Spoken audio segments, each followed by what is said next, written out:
Gentlemen, we're going to go ahead and get started. We'll call the meeting to order at 7:02. To begin the meeting, I'd like to observe our moment of silence, followed by the Pledge of Allegiance, please.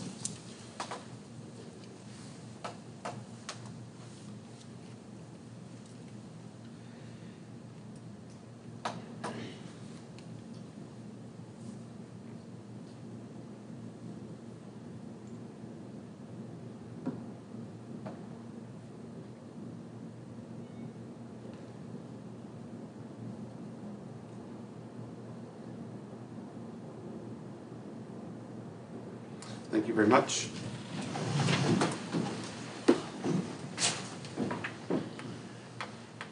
I pledge allegiance to the flag of the United States of America and to the republic for which it stands, one nation, under God, indivisible, with liberty and justice for all.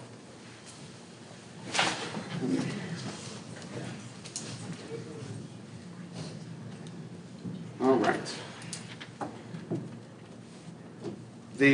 So we've got several people signed up to speak this evening, but we have one person that is on the agenda and that typically takes place the second meeting of each month. Dennis Cortez is here with the update from the Upshur County Recreation Park. Dennis, the floor is yours.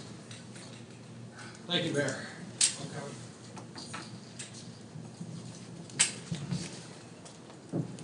Okay, good evening. I have two reports tonight from the Upshur County Parks and Recreation Advisory Board. We'll start with July 2021. Meeting was called to order at 5:30 p.m. with members Josh Hinchman, Dennis Cordes, and Rachel Weber present. Also present were Brendan Williams, Logan Carpenter, and Scott Creek. The minutes were read and approved.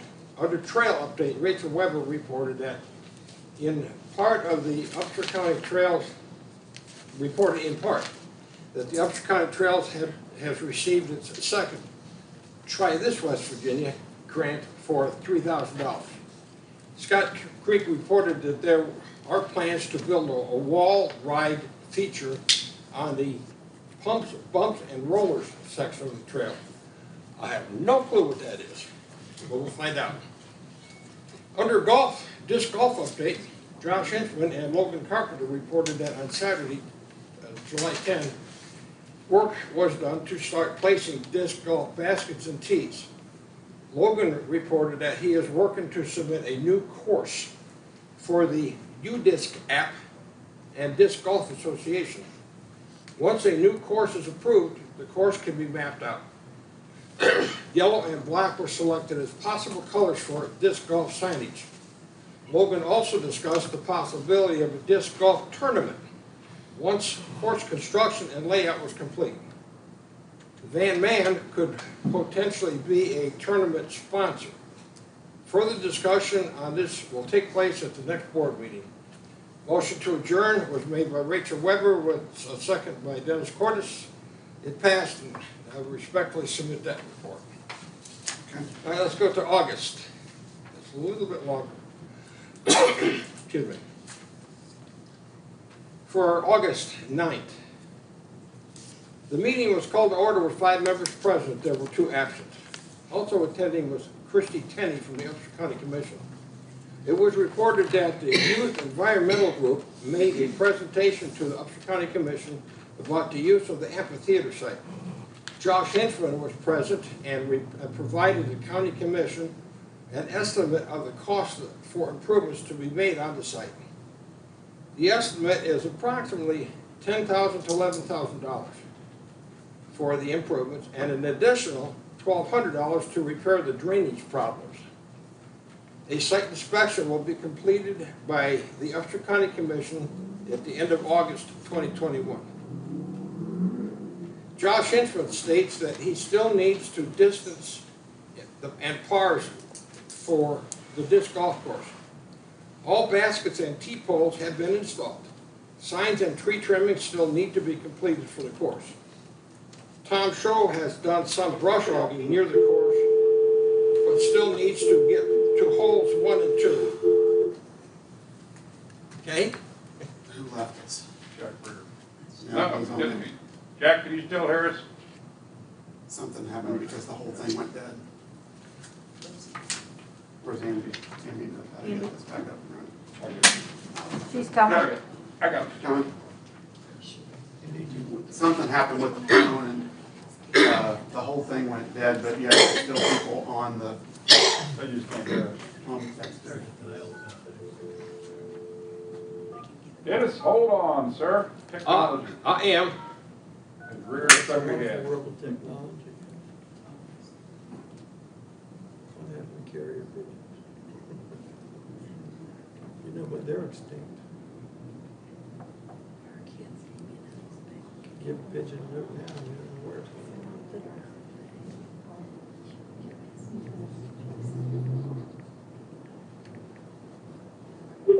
Please enter your access code followed by the pound or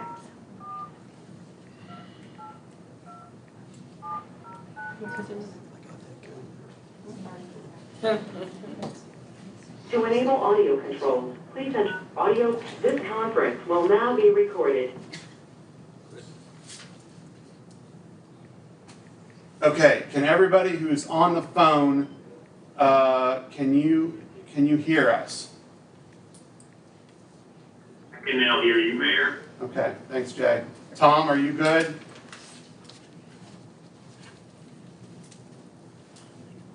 Yep. Okay, All right, we're waiting for Jack to call back in. so we're caller 3. We're caller 3, yeah, waiting for Jack to call back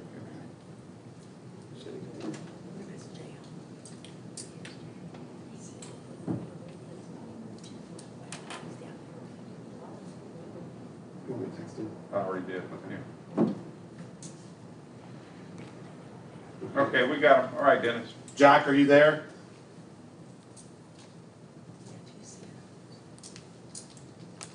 Jack? Yes, I just logged back All on. right, he's caller 4, not caller 3. Okay. We're caller 3. Okay. Okay, Dennis, go ahead, sorry. That's okay. It's good for everybody out there to hear. I'll pick it up at the second paragraph, because we disappeared somewhere in that paragraph. Okay, it was reported that the Youth Environmental Group made a presentation to the Upshur County Commission about the use of the amphitheater site. Josh Hinchman was present and provided the County Commission with an estimate of the cost for improvements to be made on the site. The estimate is approximately $10,000 to $11,000 for the improvements and an additional $1,200 to repair the drainage problems. A site inspection will be completed by the Upshur County Commission by the end of August 2021. Josh Hinchman states that he still needs to find the distances and pars for the disc golf course. All baskets and T-poles have been installed. Signs and tree trimming still need to be completed for the course. Tom Shaw has done some brush hogging near the course, but still needs to get to holes 1 and 2. A disc golf tournament is still being considered once the course is completed. Logan Carpenter may be able to help with the tournament. Under trail update, it was reported that on 24 July, trail work day, there were 5 volunteers and they worked on the pumps, bumps, and rollers segment. The next public trail work day is scheduled, here we go, scheduled for 21 August of this year from 9 a.m. till noon. The Try This West Virginia grant for $3,000 was received and will be utilized for the equipment rental to work on the new trail segment. The subject of playground equipment came up with the Rotary Club expressing interest in donating money for something new. The Upshur County Commission is coming up with a flyer for potential donations for various organizations to consider donating to new playground equipment. Under public comment, Rachel Weber inquired as to what parks were under Parks and Recreation jurisdiction. Christy Tenney stated that Pringle Creek Park and the Upshur County Recreational Park were the only 2 parks, but there were also kiosks areas for river access. The next meeting is set for Monday, 20 September at 5:30, at the pavilions behind the football field. That's where the big park is. Adjournment took place at 6:22 p.m. and is respectfully submitted by myself. Thanks, Dennis. You're welcome. Appreciate it. Thank you. Thanks, Dennis. Okay.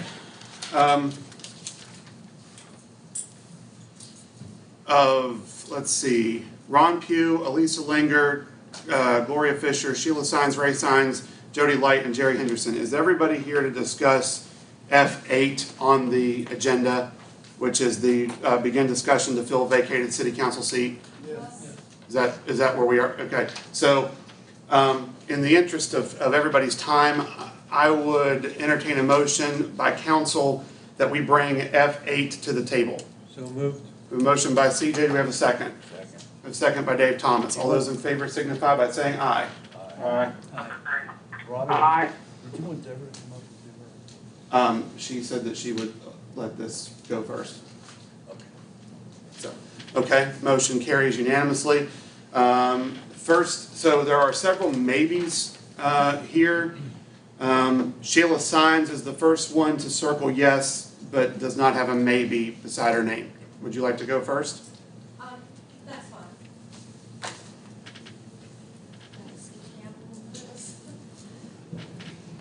I believe everyone here knows my position, and I spoke with each one of you, except for Pam, I'm sorry. I tried to reach out, didn't know how to get a hold of you.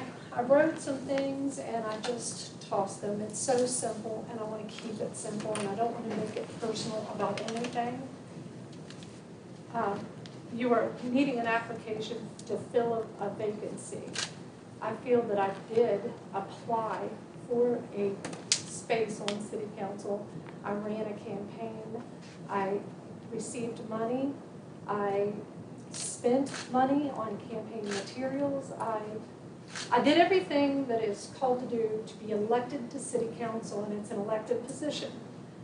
There's not another election for another almost a year, and I would understand if someone wants to run for that seat at that time, but we have ran.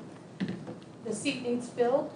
When you say that maybe you need to accept applications, there are 7 of us that applied. So I kind of view that as an application, and I do believe that the public spoke.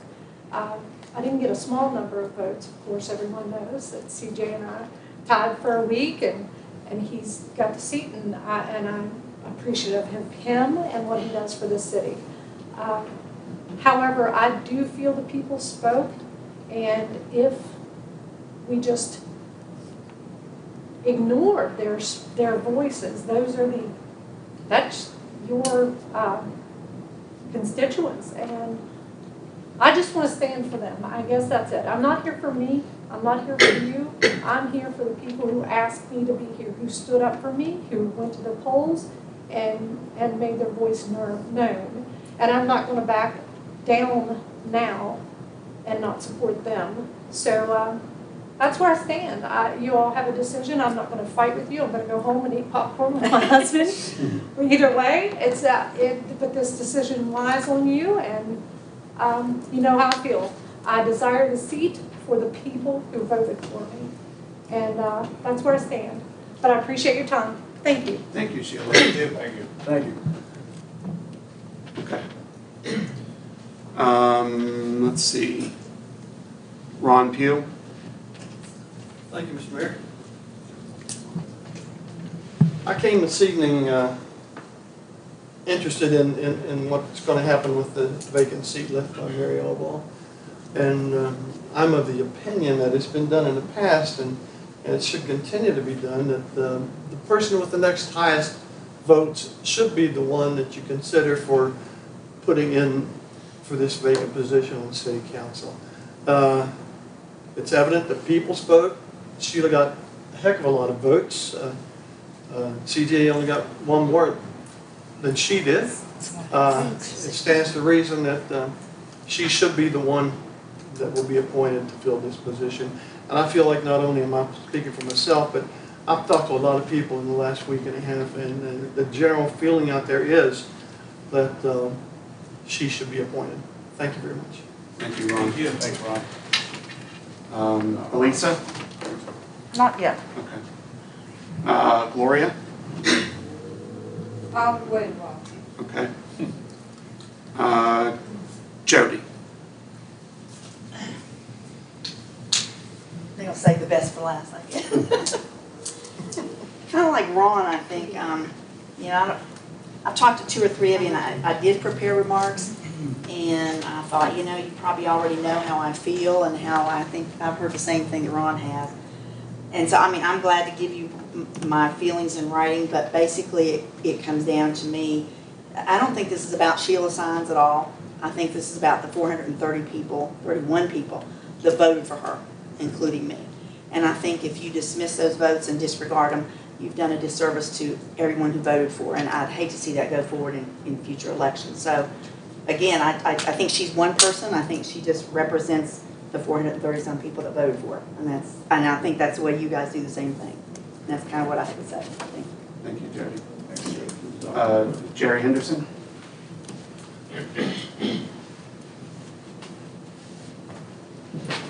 Well, I came here for 2 reasons tonight. One is the city workers who are doing the work on North Canala Street. I think as a council, you need to be told about the performance of your workers. I had firsthand experience for probably 10 days that I watched everything that was going on. I saw your workers show up on time. I saw your workers stay all day. I saw your workers go into problem-solving mode whenever things turned up that they had no knowledge of, you know, whether it was something in engineering that they needed help on, or whether it was something that the landowner didn't know that they had to come and find out. So I think that performance needs to go into your heads, as well as those negatives about, well, we see somebody standing by, you know, licking a lollipop or whatever. These are good workers, and you as a city council should be grateful you have them. And if I could advocate for keeping them and encouraging any type of program that you can to keep those workers, I would do it. Because you're going to find out in the future that that base of information is going to go with them should any of them leave.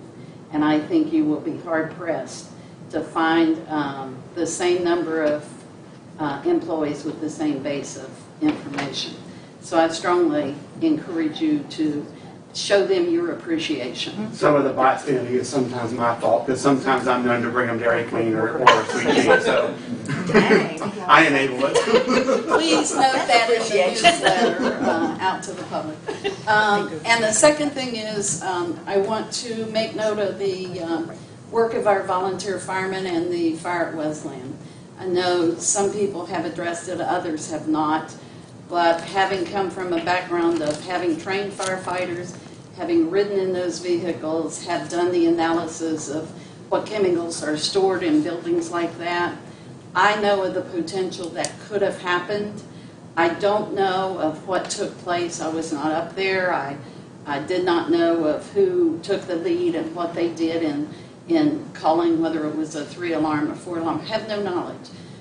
But I do know that had that not happened in the way that it did happen, and if we had not made quick decisions on the fact that this is bigger than us and ego plays in a lot of these situations, you have to make these decisions based on an educated knowledge.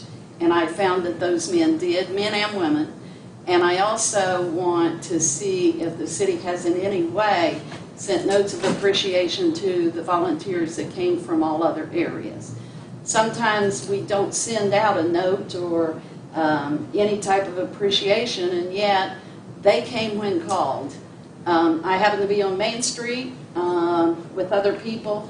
I have not, in my experience, seen any quicker response from people farther away. They were well prepared, and I think if the public knew of what could have happened, it would have been a disaster. It would have been bigger than just a block up at the college. And a lot of people would have been displaced in their homes and in their businesses.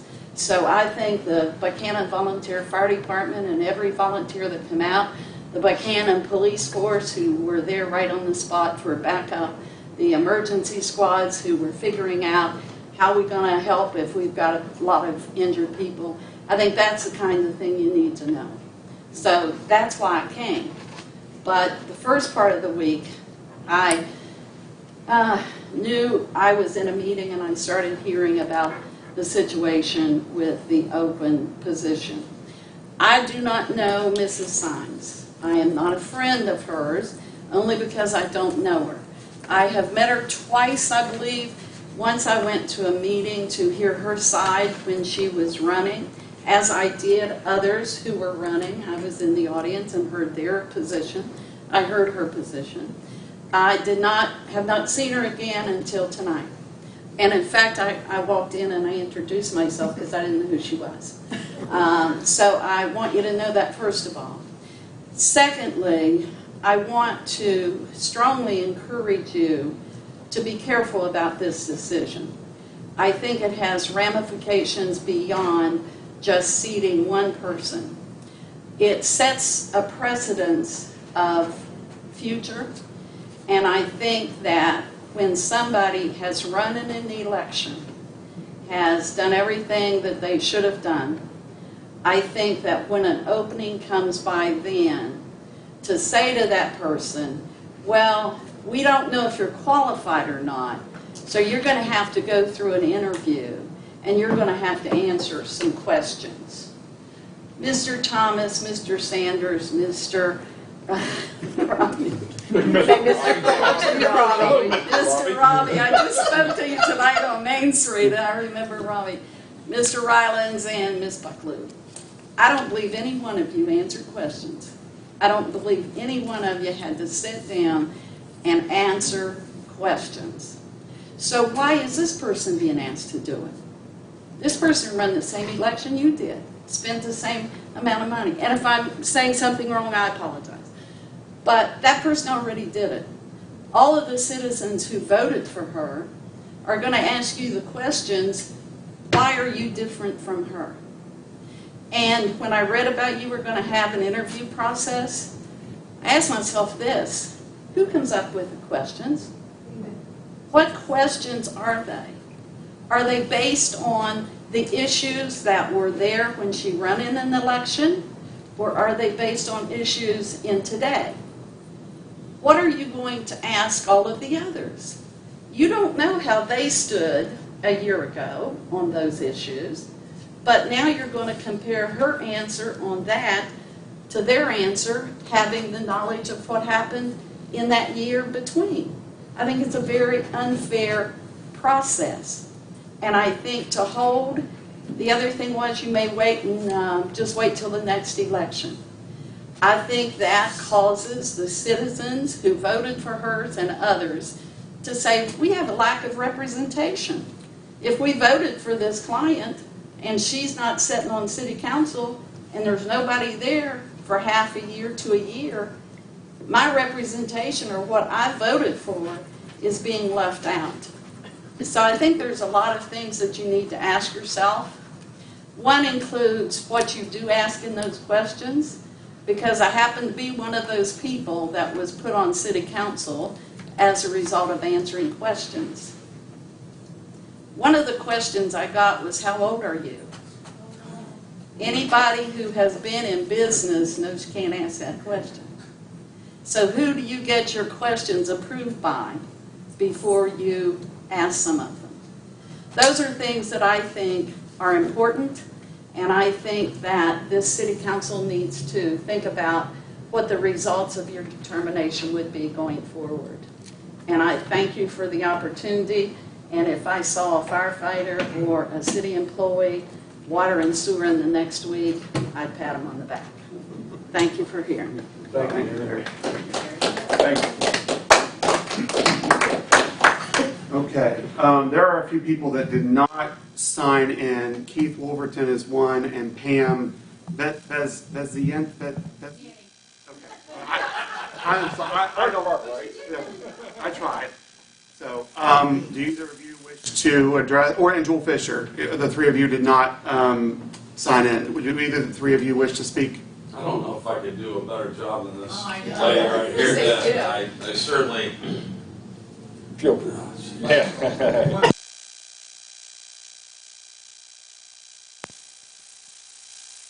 I wanted to say that too.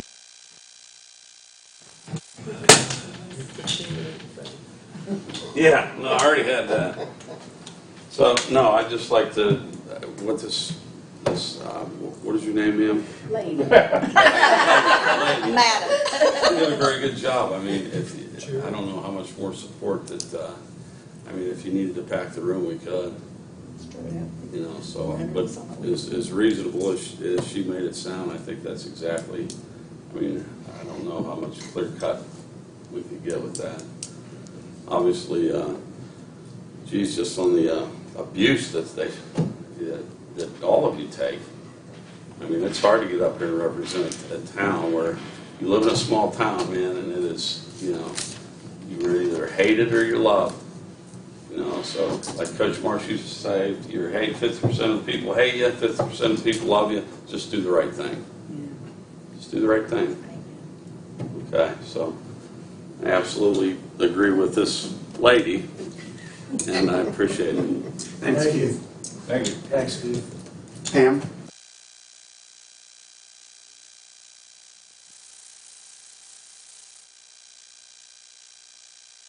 Oh, okay. Oh, sorry. Okay. All right. Circle back. Yeah. Do we? Last call. Okay.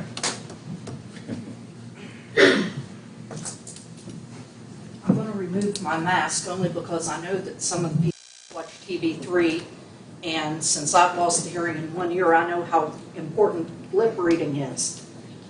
The last election wasn't like any other election that we've held in this city. To start with, from the time people started signing up to even say they were considering running, a certain group took that opportunity to make it an issue about what church they did or did not attend. I like the fact that most people don't know if I go to church or not, because when I do, it isn't in Buckhannon. And I have always been taught that there should be a separation of church and state. That having been said, I don't think that any election, including what's going to come down to you all voting, so yet another election, I don't think it should be about what church we do or do not go to, what religion we do or do not follow. Because I might tell you I follow one and I may follow something altogether different. You just don't know. Also, recently, in fact in the last few months, a young family moved in close to me. And I don't know if they go to church or what one they go to, but I do know that the lady, the mother of the children, is not what you would call a natural American. She was not born in the United States. She's married to somebody in the military, and because of family, she is now living here. She's got two little kids, ages, I believe, 8 and 10, that are adorable little kids. They look like their mother, and I will say, hopefully I'm correct in saying it this way, they have inherited her nationality, more of her looks. I know what it was like to be a child that was occasionally bullied. Doesn't matter why. I would hate to think that these children would ever be picked on because of where their mother may or may not have been born.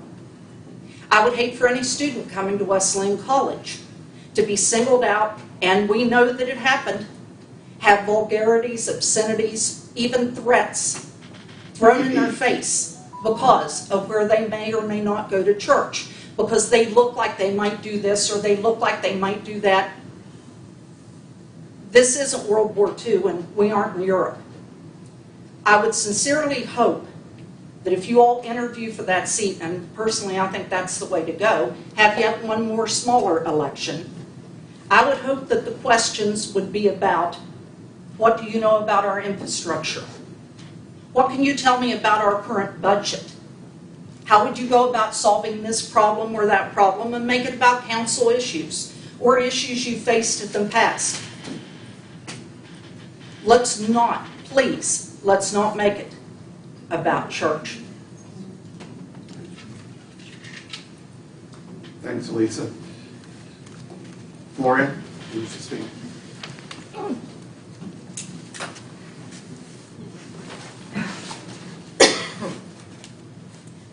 Well, I chose not to speak early because I wanted to hear people's opinions and this and that.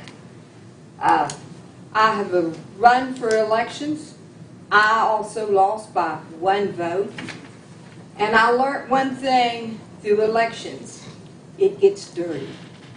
And people sling mud. They throw things at you. But I serve a risen Savior. Now, I don't know how all of you feel in your religion, but God is only a respecter of all people. And Alicia Mills has brought up, I have heard slander from people against the Muslims, our black brothers and sisters.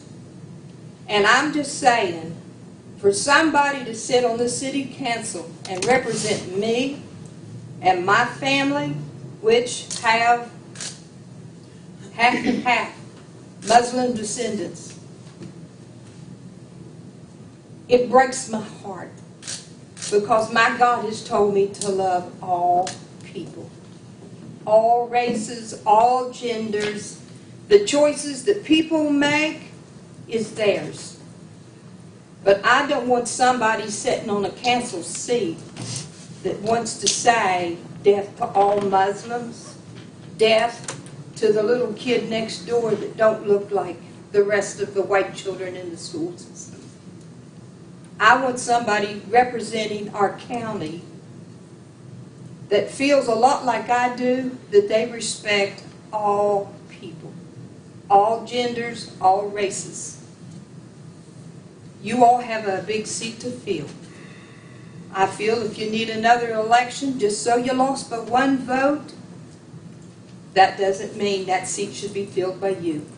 Everybody needs that chance again to pass another vote for another candidate or the candidates that you have now. So I'm just asking our city council to consider very wisely on the decisions you make filling this seat. Because as a citizen, I grew up and I ran for offices in this area. I hope and pray that God puts on your all's hearts. And many times I've had to ask God to forgive me for what I went through with my injustice with Muslim people. And God tells me to do one thing, love them. Because they haven't received the love that we have. God wants us to love all people. And as you fill this seat, I want somebody there that will respect and love our town people for who they are. Thank you. Oh, sure, yeah. I didn't see a wire and in, so that's why. I'm sorry. I mean, I'm Sheila's husband, and when she ran as a conservative and as a Christian, and we found out during the election that there was a lot of mudslinging, but you never found anything that she said about anything, anybody. And then they start saying, my grandson is Chinese, my other grandson is Mexican, my brother is married to a Filipino, then they're going to call us racist. I mean, enough is enough. They always would try to mudsling you, even here. And my wife just ran as somebody that wanted to do good for the city. And then it just got bad. I mean, we had people arrested for underhanded stuff. And then they get off because they said they had people in their pockets of power, which we found out they did. And now we're back down here on this side of the street, and they're saying appoint somebody. So is that person that you appoint, or are they going to be in your pocket? I mean, you want to get away from the people. I mean, I just don't understand it. And the other thing, I was sitting there thinking, you know, we got married on the 4th of July. That's, you know, day Independence Day. That's the day that we quit having the king appoint officials and we started electing. That's all I got to say. Thanks, Ray. Can I speak one more time? Okay. I think that was an accusation towards me, and I will not accept that. If that, were they meaning me? Well, let's remember where we are. No, I agree with you 100%. I'm going to keep stay. this in a very professional manner. This is the city's house, and I don't want us to get. But you may speak if you wish. Okay. I'm not going to get into mudslinging, and I'm not going to get mad. I've been down that road. I've been attacked. First of all, our grandson's Korean. we have a niece. What's his name, Ray? We have a niece who is Chinese. We have a grandson who is Spanish, and we love them all. Second of all, being a Muslim isn't a race. That's a religion. I'm all about keeping my religion out of this place. This isn't the place for it. I could care less how you all serve and worship on your own. So that's a blatant lie, and anyone who levels those attacks toward me, you need to ask for proof, because those are major things, and I will not any longer. I did not publicly fight these people. I did not slander people. I spoke my mind on what I believe, and I have that God-given right.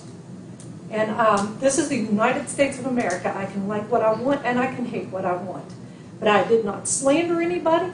I did not make fun of people's looks. I did not make fun of people's religions. I am a born-again Christian. You're absolutely right. And what kind of a follower of Jesus Christ would I be if I just accepted every other? That has nothing to do with the city. That has nothing to do with the council. I have no right to tell you who to worship. I have no right to tell you where to go. And I get that. Nor do you have the right to tell me that. So, but I want that record clear that I am not a racist, that I have several members of my family he's Indian, I'm Welsh. I mean, you can't, if you look at our table at our home, you're going to see a rainbow of people in my pictures that I love with all of my heart. But even if I didn't, my God-given right has nothing to do with that. I've not slandered anyone, and I will not take those accusations leveled at me one more day. I want that on the record. And until you have proof, you best not listen to that. Thank you. Thank you. Ron? I never thought that this was going to come down to an argument about religion as to who's going to be sitting in that seat. It has no purpose here. Amen. And the separation of church and state goes to the fact that the state has no right to tell you you're going to a certain religion. We got away from that when we got away from England. The Church of England was the ruler. And we don't have that anymore. So I truly believe that the arguments we've had here about religion should not have even been made. And I think if you consider the source, I've said enough. Thank you. All right. So I want to get to the council comments. This is a line item that we brought forth onto the table for consideration. I would open up the floor to council's viewpoints at this time. So for the last 6 years or forever long I've been serving, we have had several appointees, I think primarily the recorder's position.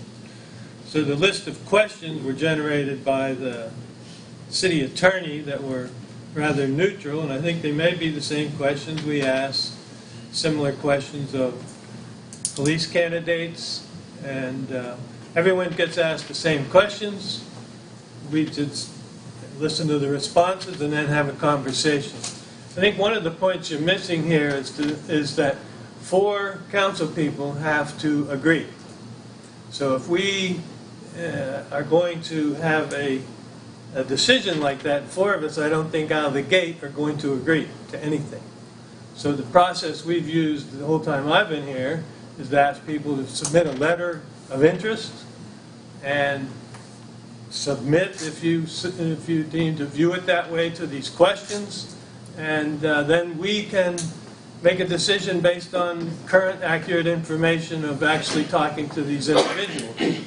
And Amby sent out some information on the historical precedents, and of the last 9 appointees, 7 were interviewed.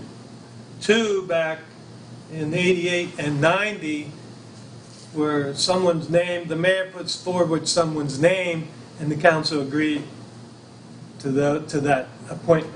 So it's not that I think by changing that process, we would be changing what we've been doing up to this point. I don't disagree with the points that all the speakers have made.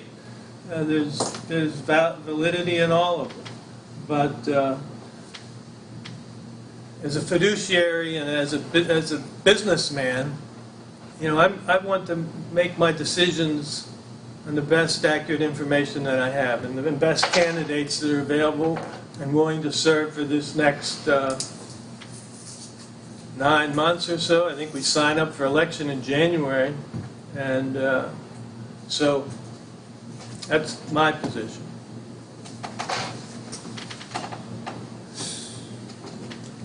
Well, my position is if Mary had resigned 2 weeks or 2 months after our last election, I could see us immediately going ahead and filling it with the first runner-up.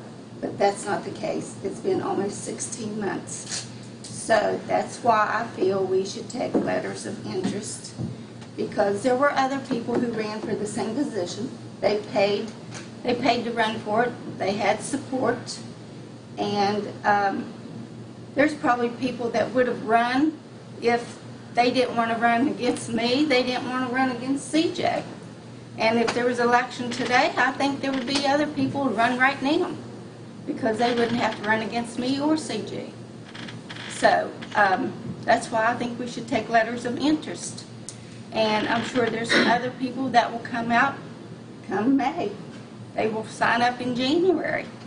And I personally would like to see some younger people start getting out and take interest in their city. But that's where I stand, because like CJ said, we don't automatically take the first runner-up, and I don't think it happens too often anywhere. If that was the case, something happened to Biden today, Trump would be in there. That's not going to happen. And if something happens, we're in a hell of a lot better shape. Well, I'm just saying, if that was the case, I'm just saying. But that's my position. Dave or Jack? Ask Jack first. Jack, do you want to? Yeah, I want to share.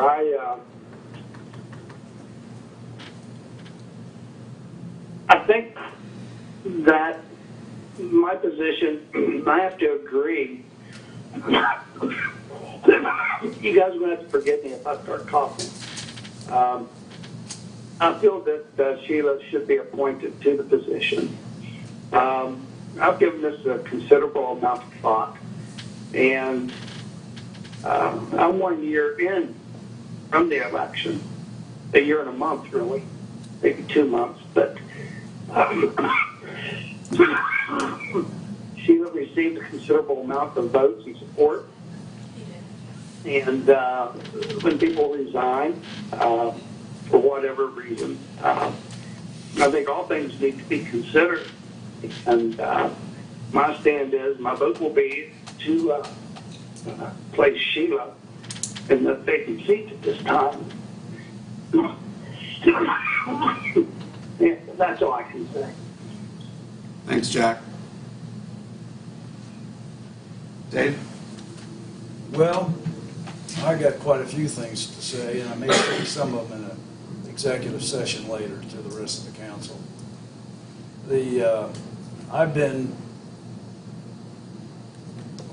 I'll be here 18 years at the end of June, okay? And I've seen many things.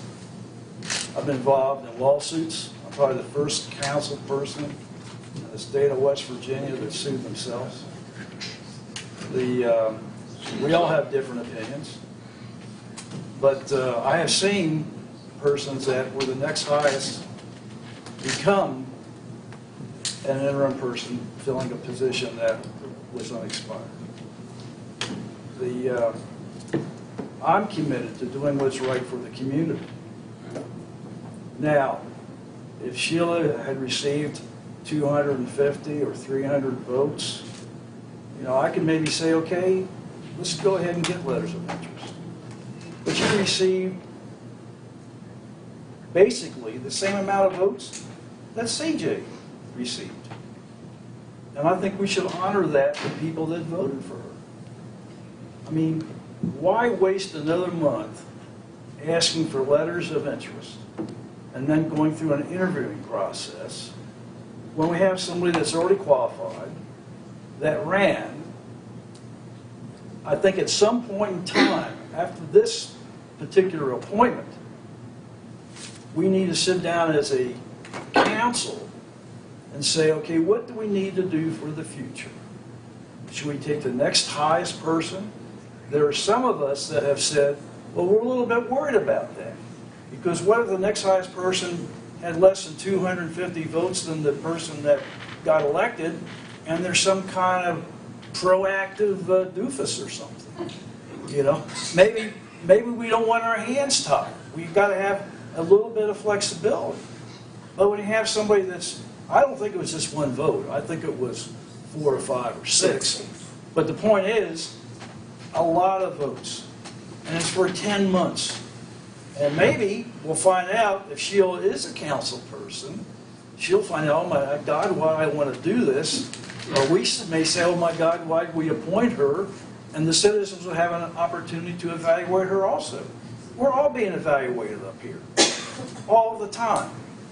I'm going to announce right now, I'm not going to run again, period. I've been elected 5 times. That's enough. The 18 years. I do want to get some people that have younger people, like Robbie, like our mayor. I supported Robbie. I thought, here we have a fresh face. And I think that's really important. So I would like to make a motion, eventually, Robbie, to appoint Sheila. I think it's really important for the community, important for the city. And I can't believe we've had 2 individuals bring in the religious thing. That's obnoxious. I'll have to tell you that. I'm really disappointed. And I'm disappointed in 1 or 2 other people who I'll talk about later on. But, I'm for Sheila. I don't know her. I guess I met her one time 20 years ago or 25 years ago. I didn't have vision. But, I've talked to her a lot in the last 6 or 7 days because I encouraged her, don't give up. Don't give up. You deserve to be on city council because of the many votes that you had received. And I believe in that firmly. So I'm sorry to talk so loud. I don't mean to do that. And I don't want to offend anybody. And I won't in a public session, but I might say a few things personally, one-on-one, or in an executive session. Thank you. Thanks, Dave. Down to you and me. Okay. When you were talking about bringing young people into this council, would you reference me as well? No. I didn't think so. Well, this has been I'm teasing you. It's been a tough several days for all of us, I'm sure, and I think everyone here takes this very, very seriously into considerations. I spoke with Sheila at length the other night, and I gave her my thoughts, which aligned with what a couple of folks have said. I think there should be guardrails in place. when you're talking about a seat on council or a seat anywhere in a body such as this.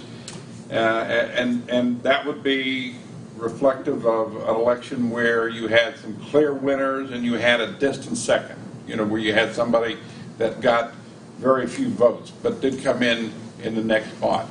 And if a resignation happens, then you're picking up somebody, if you set a precedence, with very few votes. And I expressed that to Sheila. Let's say the next election there's going to be 2 seats, since Mr. Thomas has already made it clear that he's not running for a re-election, and there probably will be an incumbent who would be in this seat, whether it be Sheila or somebody else running for the 2 seats that will be open. So let's say 3 people run for those 2 seats, 2 win handily, and that third person gets 50, 75 votes. So I don't want to see us in a situation where if somebody does resign during the next couple of years, that person who got 50, 75, 100 votes just automatically is put in. But in this case, the votes were very, very close. And it was a situation where there was a tie, there was a recount, there was just a 6-vote margin at the end of the day. And you have to give that a consideration. So I have given that a consideration. I've looked at that closely. I've gone back and forth with that process in my mind. And I would say strongly that if Sheila is appointed because of that situation, because she came into that spot and had those number of votes, that should never, ever be taken as a precedent. And I believe I've been assured that by charter that can't be set as a precedent. That's correct. I think by charter that the council always has the option of reviewing the appointment process. And that's very important because there has to be certain guardrails in place. And Sheila can attest to the fact that I was very passionate about that in our conversation the other day. So it is a tough one, but having said that, I think that in this situation, she did earn the position with those votes. And if it comes down to the vote tonight, which is obviously going to do, then she will get my vote. Thank you, Mr. Sanders. Thanks, sir. I want to thank everybody for coming out this evening. It's important to hear from folks that live in the community with any issue. We are only as good up here as our constituents. There's a lot in the community that all of us up here don't always know what's going on because we can't be everywhere at one time. And to your point, Jerry, I was at the fire for about 3 hours that night, and I go to pretty much all of them. And I thanked every department personally that came to Buckhannon that night because they didn't have to. And we're only as good as our neighbors. And so I appreciate what everybody coming together can bring to the table. I, too, with this particular issue, have given this a tremendous amount of thought. I've been all over the map with it. Jerry, where you heard maybe we should wait until the next election, that was my idea. And I said that in a council meeting, in executive session, and I thought maybe that was, since we're so close, that maybe that was the best thing to do. Nobody supported that, so I just threw it out there as an option, because Mr. Sanders is correct. The charter does not solidify a certain process.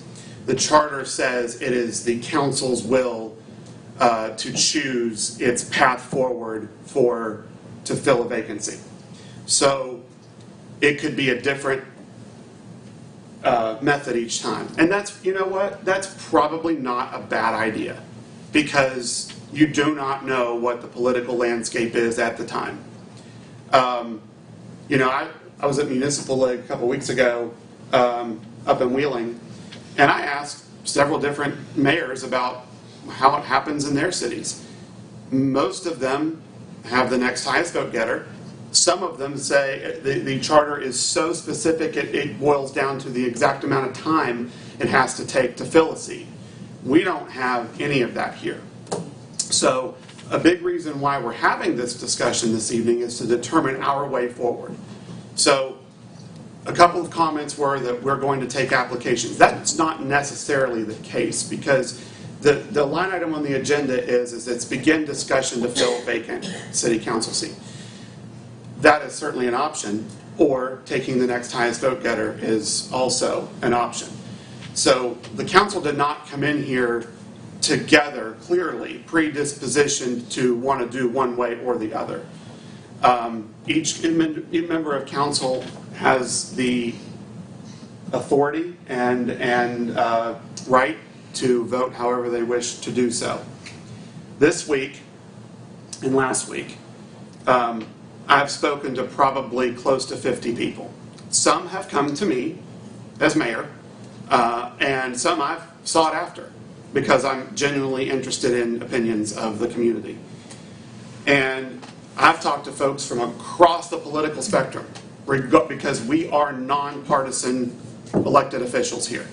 There is no Democrat sewer, there is no Republican street, there is no conservative water line, there is no liberal highway. We are this council is here to do what's best for our community, regardless, to represent everybody that lives here.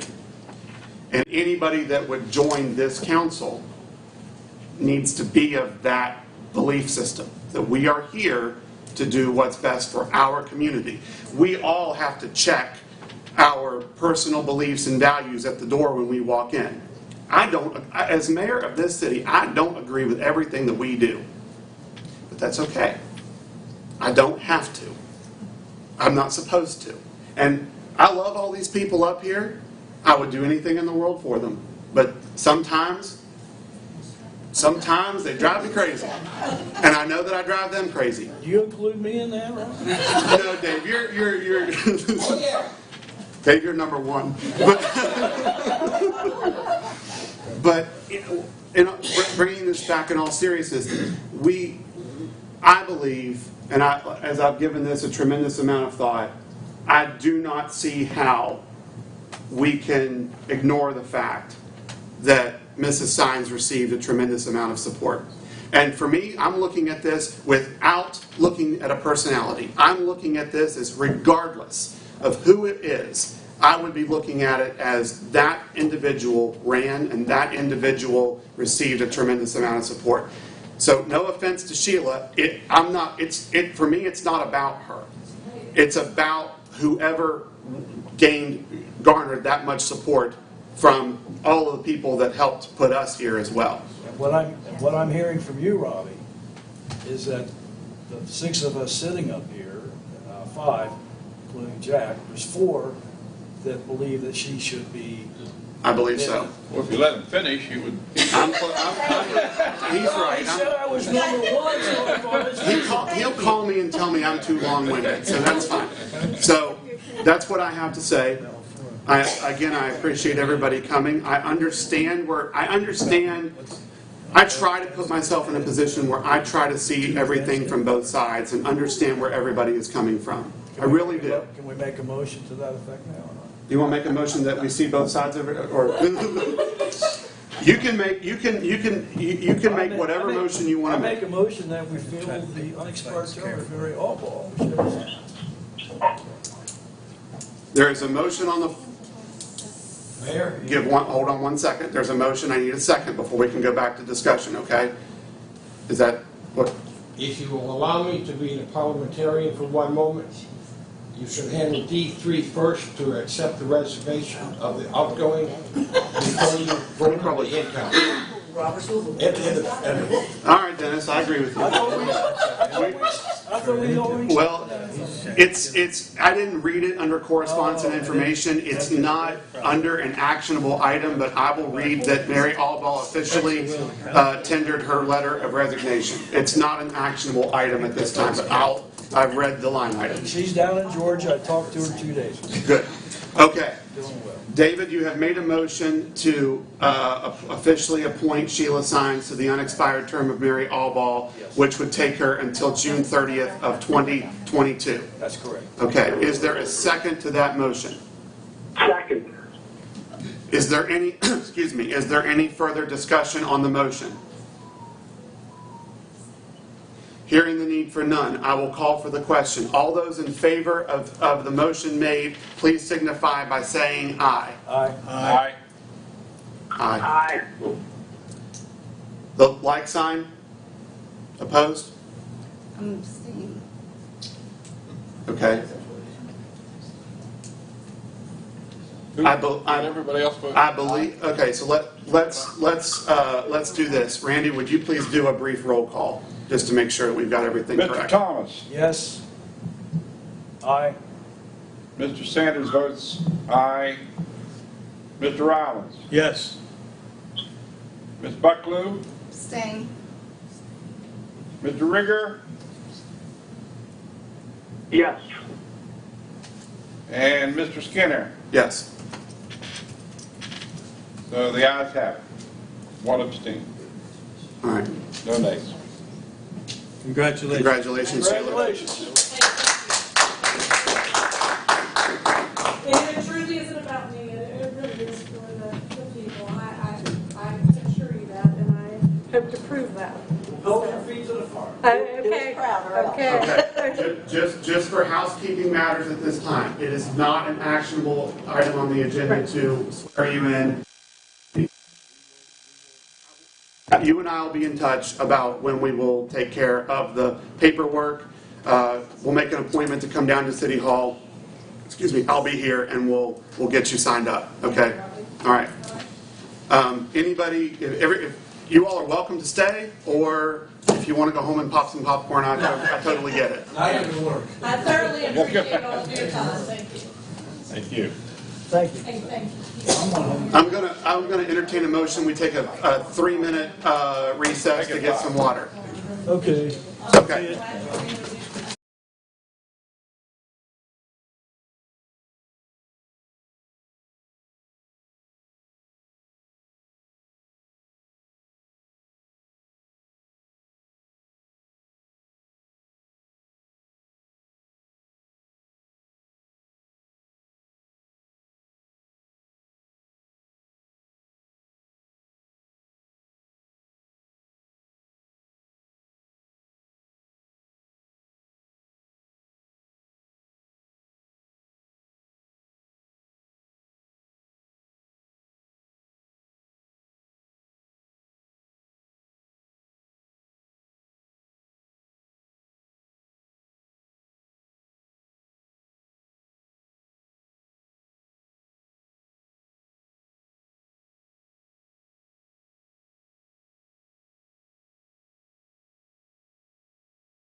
Are you ready, Rodney? Okay. Ladies and gentlemen, I'm going to declare us back in council session after a brief recess to allow everybody who wanted to leave, and for some of us to get a drink of water. Okay. We are down to our department and board reports. Deborah Brockelman, who's the director of Stockard Youth Center. Deborah, are you ready to present to us? Deborah, I'm sorry we took so long. Me too. Me too. But we heard you weren't feeling well. You should. Not really. Uh-oh. That's good though. I don't have the COVID. Can we wait till the next meeting to hear from you? No. Well, she's waited this long. I'm not leaving now. All right, let's go, Deborah. You got it. Okay, well, I've got two things. One, I want to go and just give you an overview of what we've been doing. Kids. And then there's something else I need to ask you all about. Program's going well.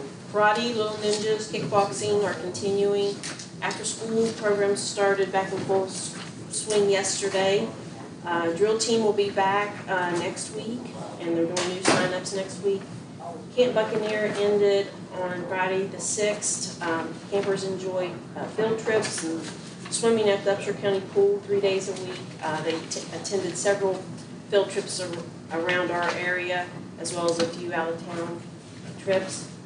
Our outdoor courts used all the time. There's a lot going on outside when we're not there.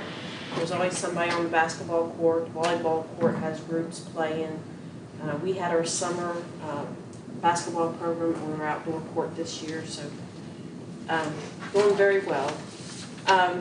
Also, I'm happy to report that our pilot program that we did with the battery-operated lawnmower and weed eater worked out very well. We had an assigned part-time staff person to the job, and he dedicated every Thursday mornings to do all the grounds. And he did a great job, and the little battery-powered lawnmower works excellent. Also, we had been planning the Children's Festival in conjunction with Truck Fest, which would be on September the 18th. However, we may have to reschedule or cancel our event in light of the recent spikes in the COVID-19 cases. We'll make that decision soon. I really don't see it coming down, but we'll give it a little bit of time before we make a decision what we're doing. That's all I have on that. And I have a couple of things that I'd like to request approval on, some things that I've been working with Jerry on and Amby. The last day of July, our custodian, our part-time custodian, he retired for the second time. But we haven't had an opportunity to replace him because there's so many other needs that we have with maintenance, a bus driver for after school and summer camp and drill team. So in light of that, we have talked, and we would like to try to find one person that would do our part-time custodial work, the city maintenance on City Hall, Stockard, the library, theater possibly, and the fire and police stations as needed. So if we could find one, and of course drive our bus, but they would need a CDL. So that's the thing of finding a driver. They have to have a CDL with passenger endorsement. So we're seeking to hire this position. And this person would be full-time and have responsibilities in these different areas. And the cost of the position would be split between departments. So I need you all to think about that and hopefully approve it. So they're planning on this full-time person being split between 6 separate entities. Well, Stockard, City Hall, Gibson Yeah. Library, Fire, Police, and Theater. well, that's for maintenance. Who's this person's supervisor? Well, They would be directly reporting to Deborah for for She the would bus be driver. mapping out their daily activities and And then we, responsibilities. the way they would be utilized in other departments is we currently take work orders at City Hall on our iWork system. And so any maintenance request from Gibson Library or Fire Police or Stockard at this time, City Hall, is a work order generated on that system, which currently for any of those buildings, Brad Hawkins gets those work orders, and then we have to dispatch a street employee to take care of those maintenance issues. So it would be the same system as far as direct reporting. They would report directly to Deborah because of the part-time custodial duties at Stockard and the evening bus schedule in the school when school's in session. But the work orders would be handled the same way. They'd come to City Hall. Deborah would get the work orders and distribute them to that person, and they would go and take care of the maintenance items. I think one of the areas that we need to explore long-term is, and Rob and I have talked about this a little bit, he'll be talking about some things on down the line at council meetings. But you know, we're going to get between $9 and $11 million in the next 5 years from the sales tax. And the city is in great shape financially. And we have to think about what do we need to do to make sure that we're, you know, staying in the kind of shape that our citizens would expect us to be, because we have resources now that we never had before. And whether, you know, we purchase Mudlick, and that's going to need some maintenance and so forth. So I think we have to sit down and figure exactly what we need to do as far as our staffing. And we don't want to go crazy and hire a bunch of people, but at the same time, you know, we all know that we want to do some things infrastructure-wise with the paving and the curbing and sidewalks and so forth. And we want to make sure the buildings that we have, we can maintain and keep up, you know, really spick and span, so to speak. So I agree with that. And this position, Dave, would help the street department tremendously with maintenance issues. Yeah, because you wouldn't be taking them off things. Right. I don't have to pull someone from my concrete crew to go fix a commodity Stockard or City Hall. Yeah. And again, you know, you pull somebody off, and even though it's a 15-minute job, you end up losing an hour. Yeah. So that's kind of where this position is. The other part of this position that Deborah's talking about is that bus driver is very important, because as you know, as you read, we are at a shortage for CDL drivers, and particularly bus drivers. I know that just in county, I heard some rumors today that there's double up bus routes here in county with their current staff. And one of the things that we are doing now is we're fortunate, we have a couple licensed drivers within waste collection and one in water, but they have normal duties, and it's been kind of a challenge. We've been kind of depending on those guys to drive the Stockard bus, and it's been kind of a challenge, particularly with the pool schedule this year, of getting, because they're, you know, the waste drivers are out on routes, and we have to pull someone in off a route, drive the Stockard bus at noon, then they have to go back and finish their garbage route up, and then if it comes a storm or something and they have to go back after the kids, then it's a phone call and pull a truck back off route. So it's not very efficient to run things that way. Now, it's a little easier with the school schedule, because typically they're in by the time it's time to go pick them up for school, so they're in off of their routes, but still we're depending on folks that have full-time commitments to fill this position of driving Stockard bus. And that's why it just makes sense to hire someone who is capable of driving that bus. That's one of their main functions, as well as taking the custodial duties at Stockard and advancing them into the maintenance of some of the other facilities. And I don't know that it's realistic to expect, once the theater building and everything is up and running. I mean, there's a lot, if we do just preventive maintenance on these facilities. There's a lot of work. It's a full-time job to do, and so I don't know that it would be realistic to say that they'll be able to cover all that. But again, Dave, as you said, that's a future discussion. I know right now that if you hire a full-time person that has a passenger endorsement bus driver's license, that we will be able to utilize them 40 hours a week, no problem. Yeah, I don't think it's realistic to think that you're going to get somebody to do the custodial, the maintenance, and the bus driving. I've got people that apply. For that one, to do all three of those Yes, things? indeed. That's pretty amazing. What the thing is, Dave. Well, I can do a CDL, maybe. Well, absolutely. Here we go. Took a while to get that one. Let him drive that fire truck.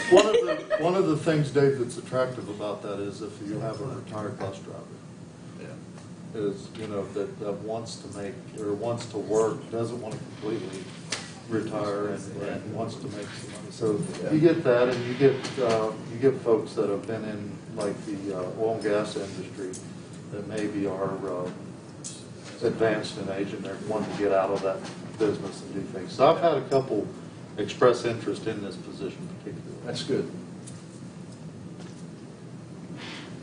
You have a salary range now? About, Randy, we have found with these positions, starting salaries are typically around $15 an hour. But again, depending on who would apply, we would want a little bit of wiggle room in that. Okay. But I would say no less than $15 an hour with that type of license. And depending on what the age are, they would get good benefits too. Right. So, Right. Okay, so this is. Thank you. So there, since we're here talking about this, there are two discussion points relative to Stockard Youth Center, F1 and F2, while Deborah's here. I'm going to invoke Chair's prerogative to take up each individually, but take up F1 and F2 while we're here. So in discussion of F1, possible action to hire position of maintenance bus driver custodian at SYCC. Do we want to approve that hire upon the applications that Jerry would receive, or do we want to wait until we act?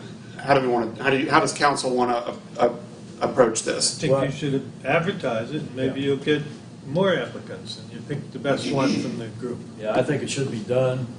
At the same time, I think we'll have discussions on down the road to, see what we want to do for the future too. But it makes sense doing this. Okay. Would someone like to motion that we? I'll move. Okay. All right. We have a Discussion? motion and second discussion. So I think when you hire a new employee, I think it's critically important that they get tasked. When someone's there, when they show up at 8 o'clock, task them for what the expectations are for the morning, after lunch, what the expectations are for the afternoon. If you're the direct supervisor, then that would be you. So I just think you don't want to hire people and allow them to define their own role. And if they say, well, I usually sit down until I go get the bus, something else. The maintenance with the maintenance cards is a good idea, but it's going to be up to you to, especially in the beginning, to get this person into the routine that you expect. So that's all. I have one more thing. All right, well, wait a minute. We We have a motion and a second. We had discussion. So is there any further discussion before we close? All right, I'll call for the question. All those in favor of approving F1, please signify by saying aye. Aye. Aye. Like sign opposed. Motion carries. I got it down. I know exactly how long it's good. All right. Okay, F2, discussion, possible action, purchase bus for Stockard Youth Center. Okay, well, as you know, we have a bus, but due to the age and the mechanics of the current bus, we're requesting to upgrade to a newer model with air conditioning. Now, We're requesting to put the older bus up for auction with the proceeds going towards the upgrade model. We've also had a donation of $12,000, which will be used towards this purchase. We have researched and found a shuttle bus, which is a 35-passenger with air conditioning and less miles for approximately $25,000. How many miles? I think Jerry, 78. 78,000 miles, Dave. It's actually from a company that does repossessions, and I just happened to cross it again in my report. I'm going to tell you, we've been looking for a used truck and waste collection for a spare truck. So I happened to cross this. Deborah had asked me about what it would cost to put air conditioning in one of the buses. As you know, one bus was donated by the Upshur County Board of Education. The other one we went to Lewis County and actually got it, so they had an automatic transmission in it.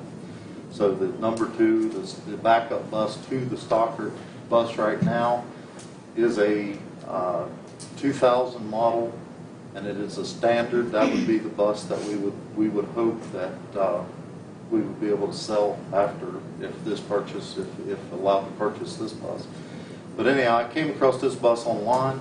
It is a 2013 International, it's a 4900 series, but it is an actual shuttle bus that has air conditioning. And back to putting air in one of the older buses. With the age of the buses, I wouldn't recommend spending $10,000 or $12,000. As Deborah said, she had a $12,000 contribution to make that happen. I wouldn't recommend doing that in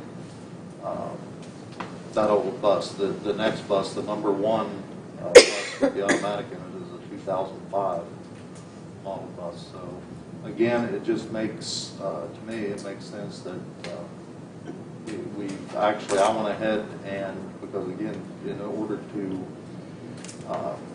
talk to these folks about that bus, they wanted they wanted an offer. So I made a tentative offer of $24,900 that's been accepted. So if you approve the purchase of this bus, you'll be approving the purchase for $24,900. Is that an international harvester? No, it's an international truck. Is it diesel? I thought, but they make trucks. It is. International harvester. People don't know. I move we approve the purchase of the bus. Second. A motion has, If I may, just one more thing, Mhm. pending inspection. Pending inspection, because I have not physically seen it. It's in Elkins, and I have a tentative meeting Monday at 10 o'clock to view it. So pending that inspection, because, you don't want to be Well, that's actually your there call. on site. But yes, I appreciate that. Rollins and Thomas. okay. Is there any further discussion? Hearing the need for none, I'll call for the question. All those in favor of F2, please signify by saying aye. Aye. Aye. You were late on that. I know, I was in my head, and one Mississippi, 2 minutes. All right. Ayes have it, passes unanimously. Thank You're on a you. roll. You need anything else? Hope you feel better, Deborah. Go home. Thank you, Deborah. Deborah, did you have was that report in our packet that you gave initially? No, I'll email it. Email it to me, please. Okay, Thank you. thank you. Okay. We're going, all right, so we're just going all over the map this evening. Will you go next, Amby, or do you want to go? Jewel. So Jewel signed up to speak. Jewel was not here for F8. Jewel is here for D7. F7. Or, I'm sorry, D7. it's D7. Yeah, it is D7. Oh, It's the D7. letter of request for the VIPS Law Enforcement Recognition Banquet. Okay, as you probably have a copy of the letter that I sent to City Hall for that, I'm requesting $750 from the city. The VIPS, it was kind of my idea to do this, and I asked Chief if he thought it would be possible that we could do it, to have a law enforcement recognition banquet to recognize the city, state, county, and the DNR officers in Upshur County. And he thought it was a good idea. He may not after he gets some of the information that I got to give to him, but we want to do this, and we'd like to do it every year. This, the VIPS does not have the funds to do this, and we're asking. I've approached the county commission, and they agreed, but the VIPS does not have the money to buy the food and the plaques and stuff for this, and we're asking the county and the city to divide the $1,500 that I initially asked for equally to put this banquet on, and it will be held at the Brushy Fork Event Center on October the 16th. And if this is Who all, Joel, would you include now? the city, state, county, and the DNR. How many people would that be? It's 38 officers. So it'll be okay. Well, 38 officers, and they can bring one guest. Crowd. 70-ish. How about Yeah. firefighters and volunteer Well, first responders? I'm just doing the law enforcement. I'm not doing those yet. I think it's a good gesture because they do it for nothing anyway. Well, with everything that's going on with the police officers Yeah. throughout the country, you know, we need to show our support for the officers. And I think this is one way that we can do it. We want to make it a nice event for them, and stuff like that. So we want to be able to do this. And if this is approved, I'm going to ask Mayor Skinner if he will come out and be there to help present awards to the city officers. You will. I'll be there. Who's doing the food? Who's doing the food? Well, it's going to be done with the VIPS people, but we have to purchase that first. But if the numbers for the COVID keep going up, we're going to be watching it closely. What's your timeline when you want to do this? It's going to be held on October the 16th. Yeah, you may have to push it back to the spring, you never know. Well, that's what we're thinking, but, you know, we're going to look at that. Are you going to invite the county commissioners as well? Yes. Okay. Yes. Joel, I think it's a great idea. I just, you know, my own personal opinion is at some point in time, maybe we should include the fire departments. Well, I've thought about that, Dave, and I that's something that I want to do, maybe do separately for them, rather than, because you've got seven county fire departments, and then you've got Buckhannon, and then you have the EMS, and you've got a lot of members. Well, the 7 county fire departments, you know, we don't have that many actual firefighters. Well, we'll take you. Let's just hurry back. Yeah, let's just do this, then we'll go to that one. Do we need to make a motion? So, okay, so this could be my error in arranging stuff on here. I do think this was supposed to be under the strategic side, so I'm going to go ahead and say yes, because I want to say that it is an actionable item. So if you would like to motion, I'll second it. and Randy Sanders will take a second. Is there any further discussion? No. Okay. To approve the $750 from the city of Buckhannon for the law enforcement banquet.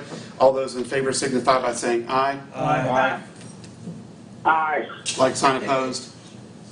Motion carries. Thank you. Good luck, Joel. Thank you. Otherwise, it sounds like he votes against everything. If I go too quick. This is going to be something, I think, Robbie, that you will be able to report back to city council, that it's going to be nice. I'm going to make it nice Good. for the officers. I don't doubt it. Are you going to sing or dance or anything like that? Or? Me, no. There's going to be music there, and they can sing and dance if they want to, There you but go. not me.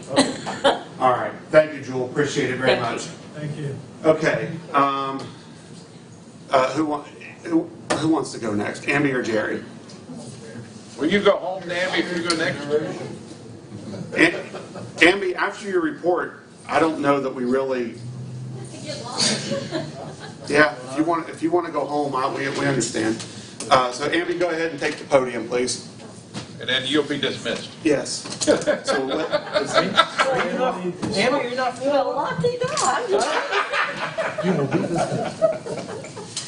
I'll turn out the lights for you. How's that? Wait a minute, Randy. What are you doing? while Amby's up, I think she is pertinent to F3 and F5. Yeah. Okay, we'll go ahead and take those up while Amby is, she can integrate them into her report or after her report. I mean, the roof replacement fee, me, Jerry, and Jay, so, but unless Jay's still here or not. Jay is still here, yes. Okay, he can report. He said back. he was still here. He's What still here. was his heart so bad and back there? Yeah. Okay, real quick, short report, balances in enterprise funds, July 31st, 2021. Waste collection board, money market, checking, $852,908, CD savings, $58,536. Water board, money market checking, $596,174. And working capital, $616,000. Sanitary board, money market checking, $484,960, and working capital, $457,000. Stormwater fund, money market and checking, $134,459. And we've started the process for our financial statements for the year ending 6/30/21. Just as another reminder, Richard Trent helps us with that, and he's a huge help, and we're already starting to exchange information back and forth. Waste collection board opened bids for a closed-top trailer, and the only bid that was received was from K&L Holdings for $59,263, so we'll be arranging financing for that. Applications are being accepted for the water board plant operator until September the 10th. An operator's license, West Virginia water plant operator's license is preferred with that position. So we're taking those applications. Invoices in your bills to be approved, worth noting, I think, is $1,990 from Raven Rock for IT services for the police department. $1,430 Intact U.S. Holdings, that's the Bryce Braxton case. It's a service fee from February. $7,361 Take Communications for new system of the street department. That's the new building. $2,012 Raven Rock surveillance camera at the street department. And then $3,700 to Argos for bulk cement for the street projects. That's the cement that's used for the concrete truck. That's all I have on that report. You just want me to kind of just talk about the roof? Yeah. Yeah, go ahead and go into it. We'll jump Okay, in. Jay, are you still there? You want to talk about the roof a little bit? Yeah, if you want to bring that up. We had the bid opening last Thursday, August the 12th, because I wanted to get that information to you all today. We received 2 bids. The apparent low bidder, it was Tri-State Roofing with a bid of $99,375. In addition to that, I had listed 2 additive alternates that can only improve the performance. One was the addition and the installation of a 112-foot long by 3-foot wide aluminum parapet wall cap to better isolate and separate the 2 roofs. We're getting a lot of leakage at the common wall between the original 1916 building and the 1998 addition because the cap that was installed in 98 did not go beyond or cover some decorative cornice work. And because that cornice work is cracked and leaking and the grout is missing in multiple places, we're getting a lot of infiltration. So this cap will just encapsulate the entire run of that common wall. It's for $509.60. The second additive alternate was to extend the roof warranty from what was specified at 20 years to a 25-year warranty. And the cost to add the additional 5 was $3,975.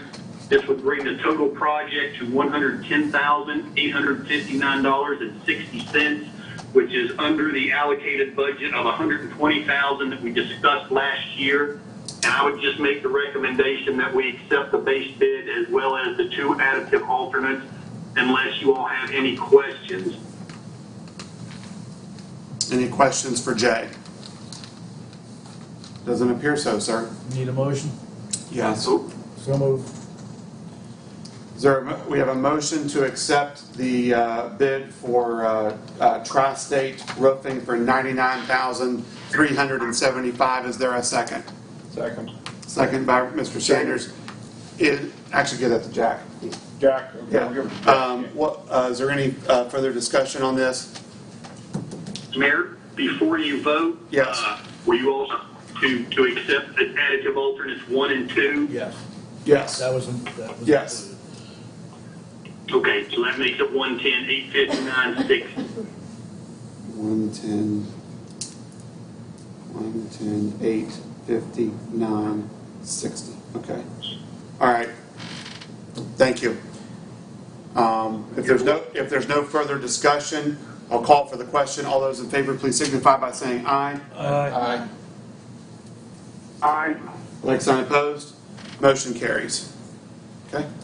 Okay, Mayor, before we move on, I believe there's also 2 actionable items, or maybe it's just one. I can't remember how Teresa listed it. But they need to authorize you, since they approved it, to sign 3 copies of the notice of award and 3 copies of the notice to proceed, so that I can get that to the contractor tomorrow, so that he can order the materials before the price increase on September 1. Okay. I'd entertain a motion that I be authorized to approve and execute the notice of award and the notice to proceed. So moved. Motion by Mr. Thomas. Is there a second? Second by Mr. Sanders. All those in favor signify by saying aye. Aye. Aye. Aye. Like sign opposed. Motion carries. That's it for me, Mayor. All right. Thanks, Jay. Thanks, Jay. Okay, Ann Barrel, back to you. Okay, we have a bid, or a quote, I should say, in your packet from TradeWorks to do the work here at City Hall that I've talked about a few times with our doors being rusted out, the frames, holes in them. The foundation around the building that's cracked, it needs sealed and replaced. The stucco is falling off in places. TradeWorks has given us a price, and I've let both Jerry and Jay look at this, and they think it's a very good price, $18,800, and that's to take care of all the brickwork and foundation work around the building, to replace 3 doors that are rusted and holes in them, and do some cleanup work around the building. Who's the contractor? TradeWorks, Corey Roselle, I believe, Oh, is okay. in. Yeah, Corey Roselle. Yeah, I know. Is the owner of that. So it's under the threshold to bid it out. It's $18,800. I'll make a motion, we accept that. Okay, we have a motion by Mr. Thomas to accept the bid proposal for $18,800 for TradeWorks. Is there a second? Second. Second by Mr. Rager. Is there any further discussion? Hearing the need for none, we'll call for the question. All those in favor signify by saying aye. Aye. Aye. Like sign opposed. Motion carries. Thank you. Thank you. Thanks, Amy. Thanks, Amy. Why don't you go home for a change? You don't have to. Be safe, Amy. Thank you. Thanks, Amy. Thank you. All right. Jerry Arnold is up next. For the record, Mr. O'Neill told me he did not have a report this evening. Okay. So, Philly. I know you really upset. Just wait on it. So happy it's done. I'm gonna try to get through this very quickly, so hold on. This on the action. She has to go pick up her granddaughters, though. As Deborah's I reported said about, she has to go pick up her granddaughters. as Deborah's reported about Children's Festival, the same with Truck Fest on our end. We're actually going to go ahead and suspend our efforts on Truck Fest for that date. We will be, I'll put it on the consolidated Public Works agenda to make a formal decision, since in the essence of time, but I wanted to make council aware of that. Again, we'll have to, if the Public Works Board decides to cancel the whole event, we will have to reach out to Strawberry Festival. But we kind of in the back of our heads knew going into this that this could happen. So again, my own personal feeling is err on the side of caution for that. So I'll report more at next council meeting, but it is going to be on the agenda for consolidated. Street crew's been working on cleaning out the old shop. We will begin sidewalk demolition on North Spring Street next week. Brad and I are going down and start the demolition work on that. We are behind on project schedule, but hope to catch up with our sidewalks. We hope the street guys pick up that few weeks that we're behind. Also working on curb painting as weather permits. I have both street crews and a contractor working on some of that. We were trying to get it in before college come back, and of course I welcomed the rain, but it kind of hindered our efforts on curb painting this week. So, but hopefully we will get in that to get that completed next week. The water department, oh, I'm sorry, I skipped sewer. The sewer department completed the sanitary sewer in the alley behind Chase Bank and is working on the storm sewer in that alley. Also, the Crew 2 set the first 2 manholes of the storm sewer on North Spring. It's about 50% completed with that portion of the project. The gas company will be coming in the next 2 weeks to lay a portion of line up the street and make some new taps to convert over onto the new line. And again, that allows us to go ahead and start on Spring Street. That's what we've been waiting on, is for the storm to be laid up far enough that we could actually start the demo on the sidewalks and pouring the new sidewalks in, set elevations for our street once that's completed. The water department made a repair to the Victoria Hill tank, and the raw water pump has been rebuilt and back in service. Waste collection, as I said before, we're still looking for a used truck to use as a spare, and we have hired a new driver. He is not on yet, but we have made a decision and hired a driver, and it was a very, very difficult position to fill this month. Engineering, Gateway West Phase 3. Jay was on there. He should have just finished his report. I spoke. He's still on there. Okay, Jay, take it away. Jay spoke with the DOH Great job, Jerry. with the project manager last week, and he's going to investigate as to why the notice to proceed to the construction phase on Gateway West has not been issued. This would be for the construction of the sidewalks and the installation of the period lighting on the south side of the Old Westman Road from Taco Bell to Riley Heights. The Elizabeth J. Binky Poundstone River Walk Trail Extension 4. He'll begin design and engineering survey on this phase of the project once he receives the notice to proceed from the DOH. And he spoke with them again last week and is going to investigate why we haven't got the notice to proceed for that as well. He'll begin working on the engineering design phase of the project mid-third quarter and early fourth quarter, and anticipate construction activities beginning early 2022. Already taken care of the City Hall roof replacement, and Vicksburg Utility Development, the 2 owners of the property, contacted Jay on August 13th and are wanting to scale back the project to include the development of only 4 lots at this time. He's asked both Kelly and Buck to provide updated cost estimates, and he'll contact the owners once he has that information, how best to proceed. And Mayor, other than strategic issues, that's all I have. Are there any questions or comments for Jerry? Do you want to go ahead and take up the 6 the new wheel loader? 6. And the mapping? Yes. It's been budgeted. The wheel loader is in part of the streets budget of all the payment for that wheel loader. Again, this will make us more efficient, particularly when in winter season with loading our salt trucks, our hoppers for those, as well as we do not currently have that capability within the department. We use a rubber tire backhoe when we're hauling dirt, and it does not have the lift capacity to get above like our trailer side. So, as even when we're doing these raisings on these structures, it's very difficult to load directly into a trailer because of the lift capacity of some of these machines. So this will make us more efficient in that.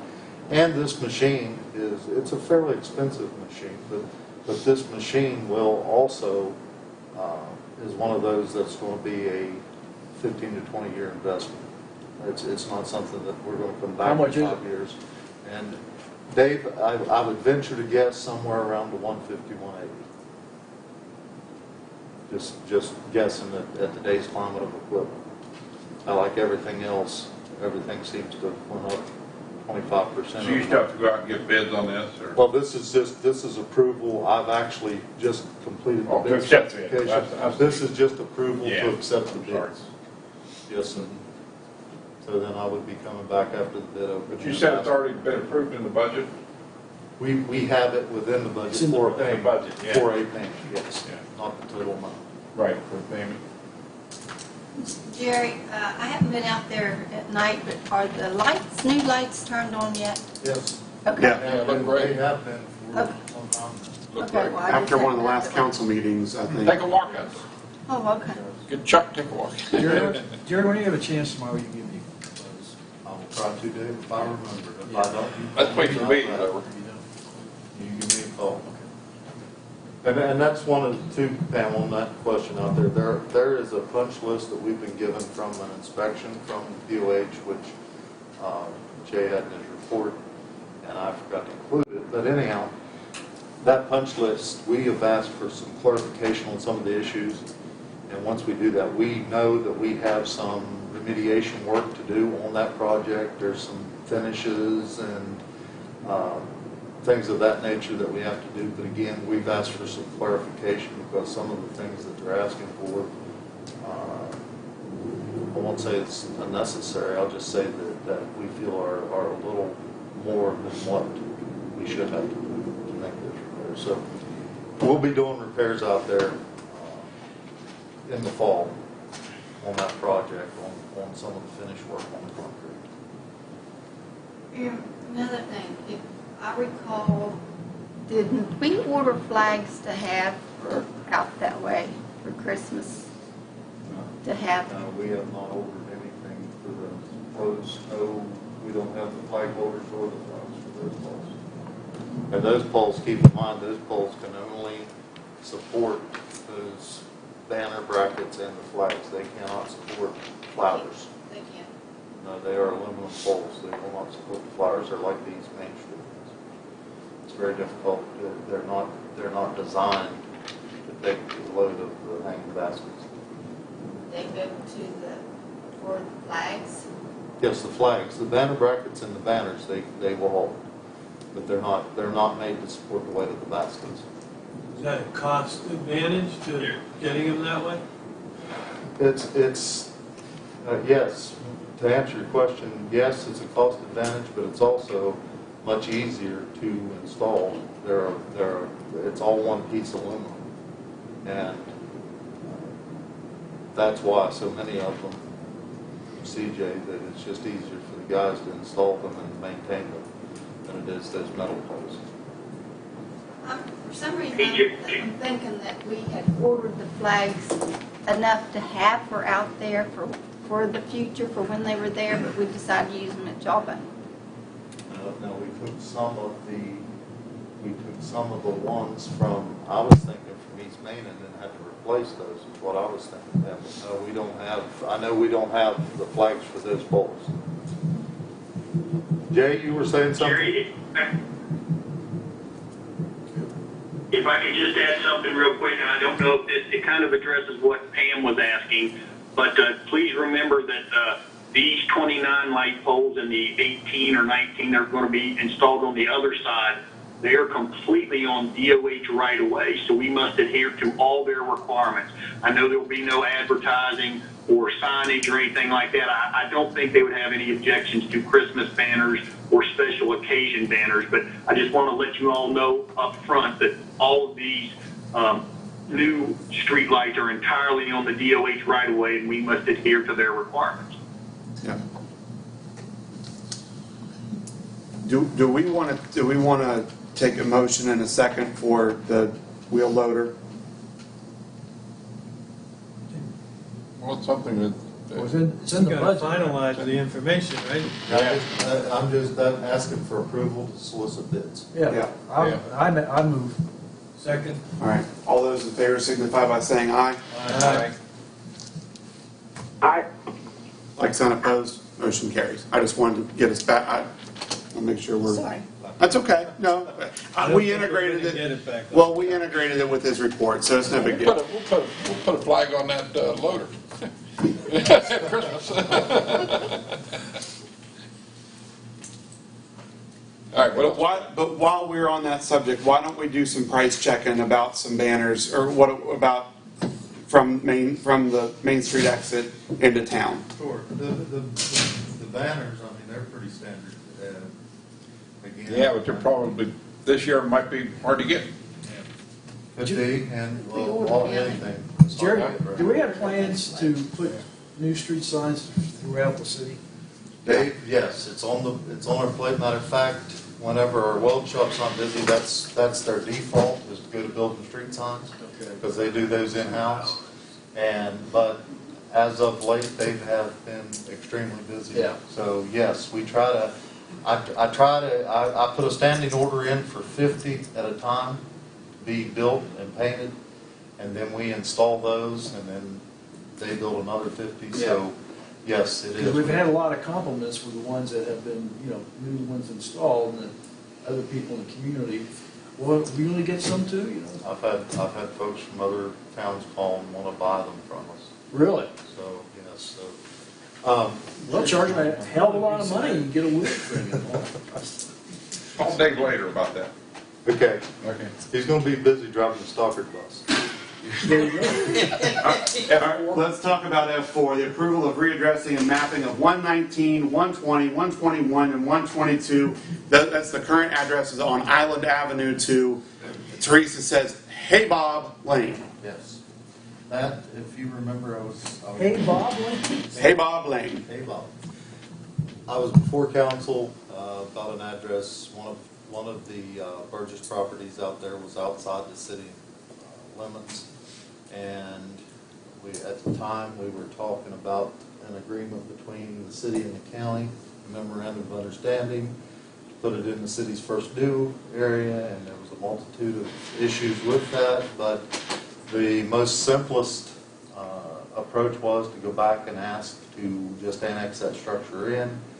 The property owners did not want to annex that one structure into the city, so then in conversations with the county addressing and mapping coordinator, in order to keep the numbers assigned, we would have to rename the driveway, the private drive that it's on. So we asked the property owner to provide a name. She has provided that name, Hey Bob Lane. I'm asking council to approve that name for that private drive so that she can maintain the current numbers for those structures. Is there a motion? So moved. Second. Okay, any further discussion? All those in favor signify by saying aye. Aye. Aye. Like sign opposed, motion carries. Thank you, sir. Let's go home. Well, we need him for... One more Okay. thing. Okay. Oh, okay, ladies and gentlemen, let's get to Matt Gregory, Chief of City Police. Probably thought we forgot about him. He's just enjoying the entertainment. Good evening.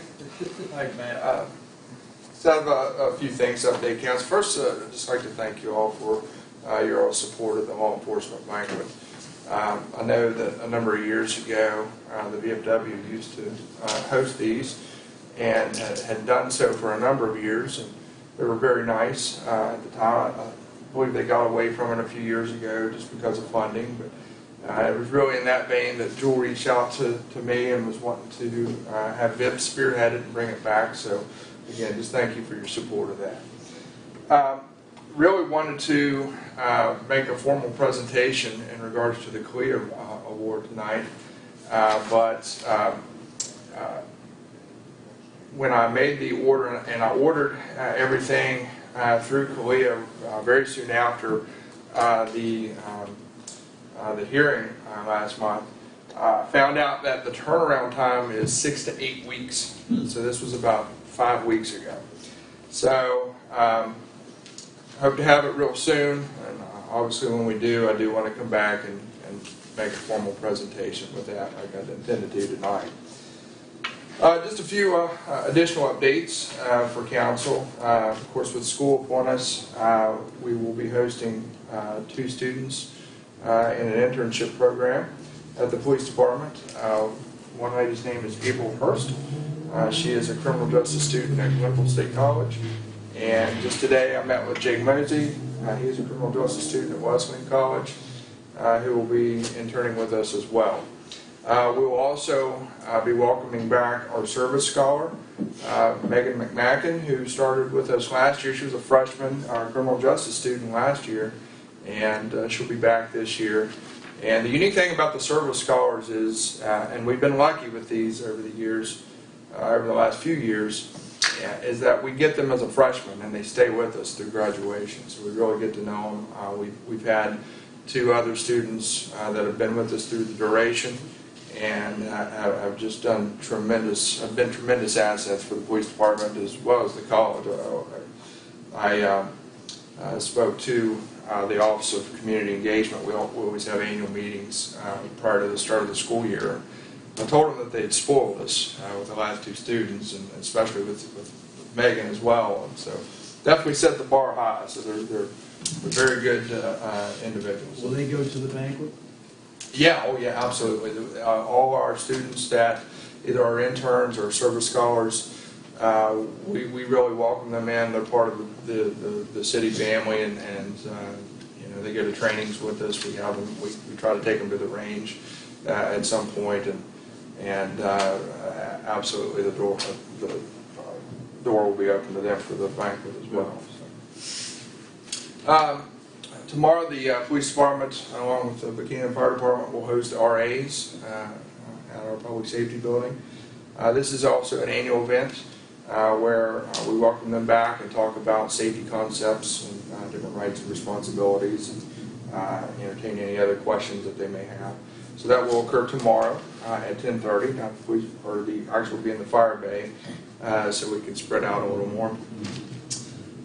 Jacob Garrison has graduated from the State Police Academy. He did so on August 6th, at which point he began field training. So he's been in field training for just short of 2 weeks. This is a 12-week process, so he will be rotating between 2 different field training officers until about mid-October. This does bring us back up to full staff, so we anticipate once we have Fisher will actually get off of field training here in the next couple of weeks. Garrison will do so in October, and we'll finally be at full staff with our trained officers. And then finally, testing for our eligibility list occurred on Saturday, August 14th. We conducted both the physical agility as well as the written test. We did have 8 candidates show up for the physical agility test that morning, 5 of which passed and proceeded on to the written test that afternoon. Because we engaged a new company for the written test for security issues, those are no longer scored on site. They have to be sent off back to the test company for scoring. And so it was our understanding that the tests were just received at their Illinois facility today. So we're hoping that we'll hear some results maybe as early as tomorrow, but probably more realistically sometime early next week. And Mayor, that's all I have, unless there's questions. Any questions for Chief Gregory? Next week, I'm thinking of my schedule, and I'm thinking Wednesday.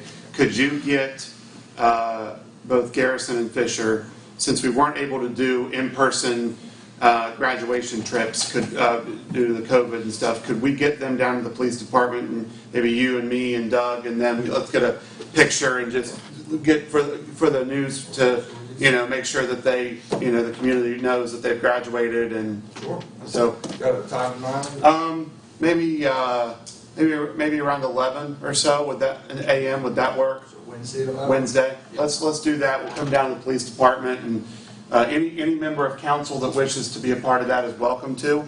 But since we typically haven't, the leaders of cities and police chiefs, and they go down to Charleston for the graduations, but with COVID and them not having in-person graduations, we didn't get to have the pomp and circumstance. So I want to make sure that the community knows that they've accomplished something and they're here to serve. So That's Vincent Smith's birthday next Wednesday. well, he can come too then. And mine too. Well then, what do you want? A birthday cake? No. We get a cake and ice cream. Oh, a cupcake. It'll be all right. Yeah. So Wednesday at 11, let's try that. If any council member wanting to come and be a part of that. And Katie, I hope you put that down. Yeah, So, I had Wednesday at down at the Public Safety Complex. August 25th, right, Katie? I was looking the date up on my calendar day. So that was Chief, I was working on the minutes from, I think, I forget which meeting it was now, that Mr. McCauley was here from College Avenue. Yeah, that was The 15th, maybe? That's where I was at. Yeah, did you guys ever get a chance to have? We did, yeah. They reached out to me, and we actually just met on Monday. Met with Mr. McCauley. Tim Reese was there, and John Bowman, who represented Wesleyan, was there. Had a pretty good dialogue, and hopefully we got the wheels rolling to where we can at least all be on the same page and continue to have these discussions. John's been there a long time. Oh, yeah. Sure. Yeah. I thought if you got John Bowman involved. Yeah, and I say this repeatedly, John served in the capacity as Greek liaison for a number of years, and really collaborating with him in that respect, I think it's a night and day difference in terms of the relationship that the police department and the city has with the Greeks and the college, as opposed to what us, I've been here for 25 years, and it's come leaps and bounds. Yeah, I agree. I'm glad you were able to follow up and get that done. Good. Thanks, Chief. Okay. Thank you. Okay, correspondence and information. Notice of the proposed statement for the Atlantic Coast Pipeline Restoration Project and Supply Header Restoration Project. That's in the packet. West Virginia Public Service Commission scheduled public comment hearing for Suddenlink customers. That's in there. Letter of resignation, City Council Member Mary Allball. We have a city PR, West Virginia Wesleyan College Move-In Day, 8/21 of 21. That is this coming Saturday. So be vigilant of that in the college area of students coming back to town. Travelers Insurance Fire Department Risk Management Guide. Report of the cat and dog activity for Upshur County Commission, July 2021. Of course, we took care of the VIPS Law Enforcement Recognition Banquet request. The thank you letter from the Almost Heaven Barbecue Bash, and then the Upshur County CVB annual report is also in the packet. Under consent agenda, we've got the approval of the minutes of the special session 7/8/21 and 7/21/21. We do not have 7/15 or 8/3 yet. And then we've got the approval of the building and wiring permits and the approval of payment of the bills. I'd entertain a motion that we accept the consent agenda as presented. So moved. Second. Motion by CJ, second by Dave Thomas. All those in favor, please signify by saying aye. Aye. Aye. Like sign opposed. Motion carries. We have dispensed with our strategic issues for discussion and or vote for this evening, thanks to our. No, I don't have it. Okay. So we've got we're down to council comments and announcements. And before we do that, don't shoot the messenger. But I've been asked for a brief executive session about property matters relative to the college. So please stay for a very brief time with Jerry and Tom and all of us. There'll be no decisions made this evening, but we just need to discuss a couple things. So council comments and announcements. Pam. Nothing. Nothing from Pam. CJ. I'm good. Dave Thomas. I'm good too. Jack Rigger. I don't have anything. And Mr. Sanders. Well, I'm good. Anticipation. I'm also good. I appreciate everybody's work this evening. I entertain a motion that at 9:10 we adjourn. Thank you.